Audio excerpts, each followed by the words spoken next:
Le parti pris d'Hervé Gattegno. Bonjour Hervé. Bonjour. Hervé, vous êtes clair. Construire des mosquées n'est pas un risque, mais une chance pour la France. Pourquoi dites-vous cela?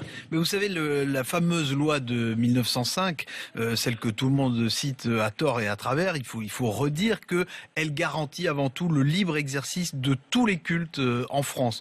Donc même ceux qui ont très peur de la montée de l'islam en France devraient à tout le moins se dire que entre deux mots, il faut choisir le moindre. Il y a entre 6 et 7 millions de musulmans en France et il n'y a que 2500 lieux de culte répertoriés pour ces musulmans. La plupart de ces lieux ne sont pas des mosquées, il faut le dire, la plupart sont des salles de prière plus ou moins officielles, plus ou moins ouvertes. Donc si on veut que l'islam en France sorte d'une forme de clandestinité, et c'est probablement utile pour tout le monde, il faut que les musulmans aient plus de lieux de culte. Ou alors, il faut être clair, on refuse de les aider à y parvenir, mais alors on ne pourra pas leur reprocher de ne pas s'insérer pleinement dans le cadre républicain. Donc il faut se dire que en construisant des mosquées, c'est aussi du respect et aussi de l'apaisement qu'on construit. Oui, mais favoriser la construction d'édifices religieux, c'est une violation de la loi de 1905. C'est ce qu'on entend souvent. Vous n'êtes pas d'accord? Non, c'est pas du tout vrai. Cet argument-là, c'est souvent l'argument un peu pervers de ceux qui veulent non pas défendre la laïcité, mais empêcher le développement de l'islam. Ce qui est un combat d'arrière-garde, puisque la moitié au moins des musulmans dont on parle, ils sont français.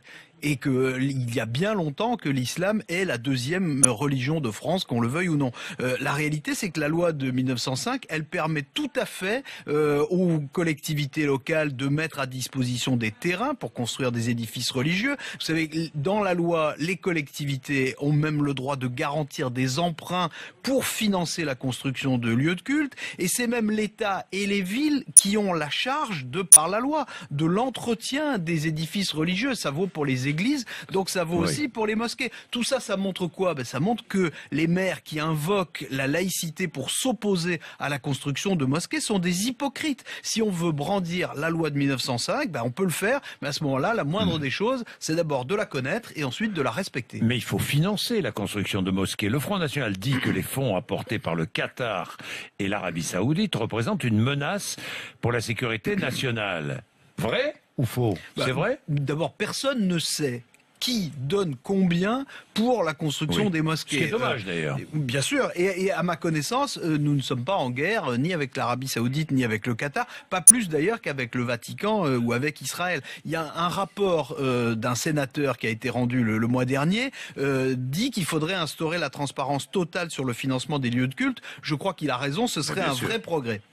Mais sur ce point aussi, il faut dire que la loi de 1905, elle dit l'inverse de ce qu'on lui fait dire.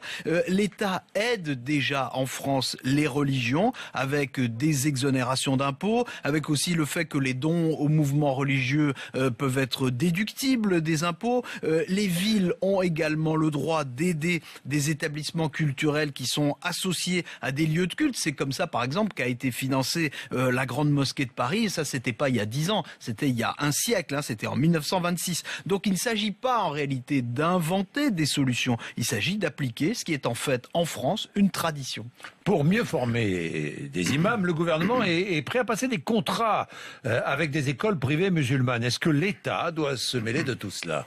Écoutez, le gouvernement il veut une meilleure organisation du culte musulman, on peut le comprendre, mais en théorie, là ça c'est un point sur lequel la loi de 1905 est catégorique. L'État ne doit pas normalement se mêler de tout ça. Donc l'idéal, ce serait d'inciter les musulmans à le faire parce que c'est aussi leur intérêt. Il y a quand même des choses à faire, imposer des critères de sélection aux aumôniers musulmans qui vont dans les prisons, ça on peut le faire puisqu'ils sont payés par l'État. En revanche, on ne peut pas imposer que les imams soient diplômés en France. Bernard Cazeneuve le voudrait, mais on ne voit pas comment légalement on pourrait l'imposer. En revanche, ce qu'on peut faire, c'est expulser les imams qui font des prêches anti-républicains dans des mosquées ou dans des salles de prière. Mais pour ça, il faut pouvoir les mieux contrôler. On peut aussi offrir des bourses à certains élèves des écoles coraniques qui signeraient des contrats avec l'éducation nationale. Mais pour tout ça, là encore, il faut un islam plus officiel, plus ouvert, mieux accepté. Donc on en revient toujours là. Si on veut imposer aux musulmans des devoirs, il faut qu'ils aient des droits